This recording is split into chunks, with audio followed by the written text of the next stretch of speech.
Nawalan ako ng anak niya dahil sa inyo! Bitawan mo! Naging dalawa na ina mo ang dahilan kung bakit ako tayo sumuurap ka! Annalyn! Ano ba? Sandali lang ako nawala kung ano nang ginawa mo sa kapatid ko! She's not your sister! She's a bastard! Don't you dare say that about her! Huwag na huwag mo sasaktin si Annalyn! Ako ba ngayon ang sisigawan mo? I'm your lola! Tayo magkalaban! Kadugo mo ako! Huwag mo nga gamitin yung kadugo na yan! Because I am not proud to call you my grandmother! At seryoso ako! Isang beses pa nasaktan mo si Annalyn, akong makakalaban mo! Why are you treating me like this, Zoe?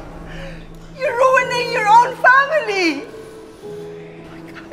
Zoe, I'm doing this for you! I don't care! I don't like you! I hate you! Zoe, kung buhay pa ang nanay mo, she would have pulled your hair already by now. Needless to say, you should be siding with me. Lola mo ako, kadugo mo ako. Napatawa ka ba? Ha? Nasaan ka nung mga oras naghihirap yung mami ko? Di ba wala? Tapos ngayon gusto mong kampihan kita?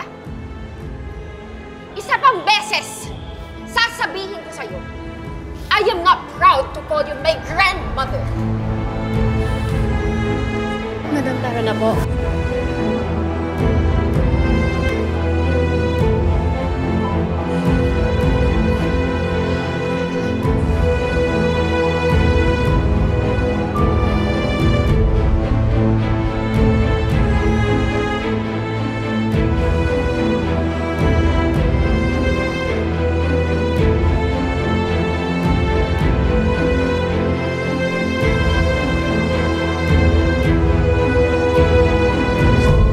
Talaga sumama na tayo sa kanila. Changsu, Aling Josa. Napanood niyo na po ba itong kay Dr. Santos? Oo! Pasugot na doon si Lynette at si RJ para kalbuhin yung may kagagawan yan. Si Zoe! Ay, Changsu, hindi po si Zoe may gawa nito. Opo. Ha? Anong kawa? Kasi po, pinapanood po namin ng live yung buo. Opo. Ang naririnig po namin nagsasalita yung Madam Chantal. Opo, wala po to si Zoe.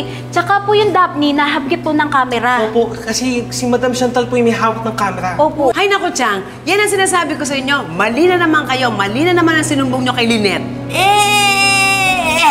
Laging ganun eh.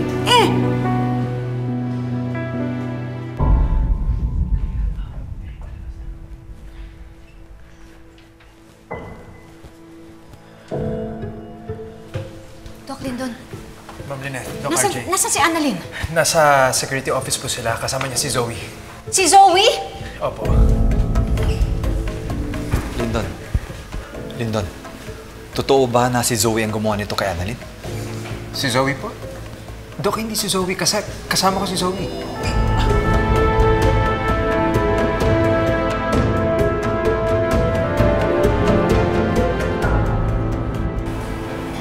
Zoe, salamat at pinagtanggol mo ako kanina.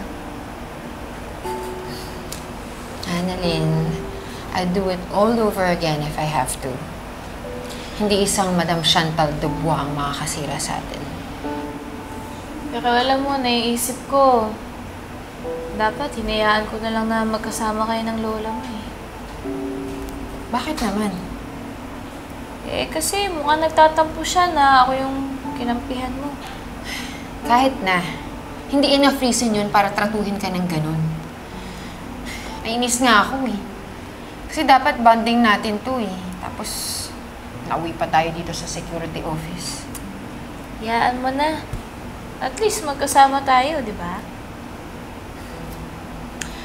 Basta ang promise ko sa'yo, hindi na kita iiwan. Lalo na pag nandito yung babae niyan. I won't let her hurt you. Alam mo, nababaliw niya ata yun eh. Thank you, Zoe, ha? Zoe! Nay! Lumayo ka nga sa ano, Nay! Saan ba kayo talaga? Hanggang ngayon hindi ka pa rin nagbabago? Na nagtiwala sa'yo si Annalyn, pinagkatiwala ko sa iyong anak ko, tapos yung pala papasusimulan? Nay, tama na po! Hindi ko alam na sabi mo! Huwag ka na mag-deny! Nay! Annalyn, pwede ba? Huwag mo nang kampihan yung kapatid mo! Nay, tama na po! Wala naman pong ginawa si Zoe. Si Madam Chantal po yung may ginawa. Siya po yung may kasalanan, hindi po si Zoe. Ang totoo nga po niyan, pinagtanggol pa po kanina ni Zoe. Ma'am Lynette, totoo po yung sinasabi ni Annalyn. Si Madam Chantal po yung nag-set up para mapahiya siya. Si Zoe wala siyang alam. Kasama ko po siya eh. Dok, sigurado ka ba? Ang sabihin mo, magkakampi talaga kayo ng lola mo! Nay, makinig ka nga po muna. Wala pong kasalanan si Zoe. Kahit siya nga po sinaktan ng lola niya eh. Yung lola niya po ay may kasalanan, hindi po si Zoe. Anak, bakit naman niya gagawin to sa'yo? Eh, ang sabi po kasi ni Madam Chantal, ginawa mo din daw po ito dati kay Ma'am Moira.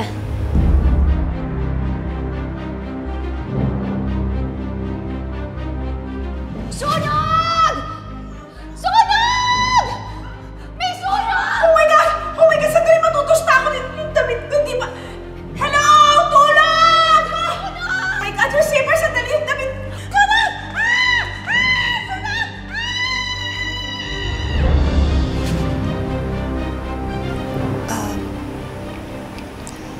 Zoe, sorry ha. Nadala lang kasi ako ng emosyon ko eh. Nasanay kasi ako na palagi mong sinasaktan yung anak ko. Sorry talaga.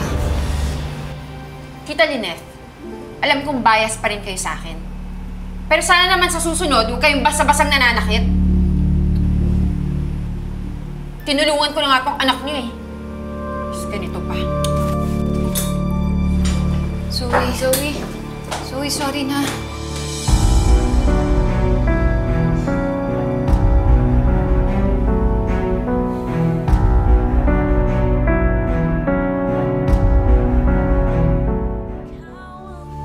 Lynette. Nay.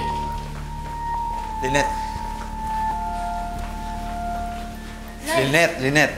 Nay. Ako nang bahala kay Chantal. Kakausapin ko na lang siya. Hindi, RJ. Ako mismo ang kakausap sa kanya. Nay, wag na lang po nating palakihin. Pinagsabihan na rin naman po siya ni Zoe kanina eh. Anak, kailangan niya makarinig sa akin. Dahil nanay mo ko. Nagawa ka niya saktan dahil sa anak niya. Ano? Siya lang pwedeng gumawa nun sa'yo? Tsaka anak, kung hahayaan ko na tapakan niya tayo ngayon, habang buhay niya tayong tatapakan.